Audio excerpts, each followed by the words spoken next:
बिस्मिल्लाहिर्रहमानिर्रहीम।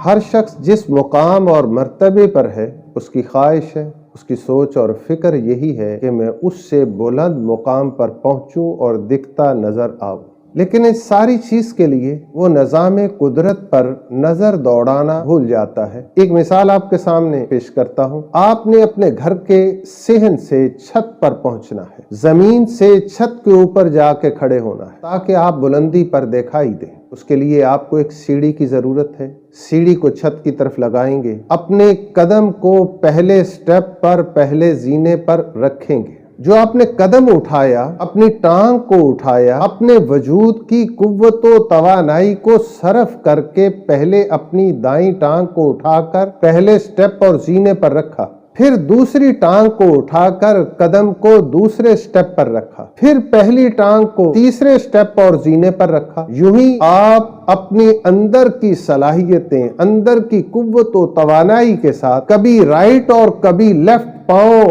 और टांग को उठाकर एक स्टेप से दूसरे स्टेप और जीने पर रखते चले गए। तब आप छत पर पहुंचे। तब आपकी पूरी बॉडी, पूरा वजूद आपके कदमों से लेकर आपके सर के बालों तक छत पर खड़ा नजर आने लगा। इसमें दो चीजें आपकी तवज्जो के लिए, इस नौजवान नस्ल के लिए, इस कौम और मुआशरे और इस उम्मत के मुस्तकबिल के मामारों के लिए, इस यूथ के लिए कि पहले अपने अंदर की सलाहियतें, अपने वजूद से उसको जाहिर करें, फिर अपने उन कदमों को हरकत देकर एक जीने से दूसरे जीने पर और दूसरे जीने से तीसरे जीने पर चढ़ते चले जाएं। आप एक बुलंद मुकाम और मर्तबा पाएंगे। आपका वजूद भी एक बुलंदी पर पहुंच जाएगा और लोग भी आपको बुलंदी पर देखेंगे। लेकिन अगर आपने अपने अंदर की सलाहियतों को बरूए कार लाकर अपनी टांगों और कदमों को हरकत न दी, तो फिर आप अपने वजूद समेत न बुलंदी पर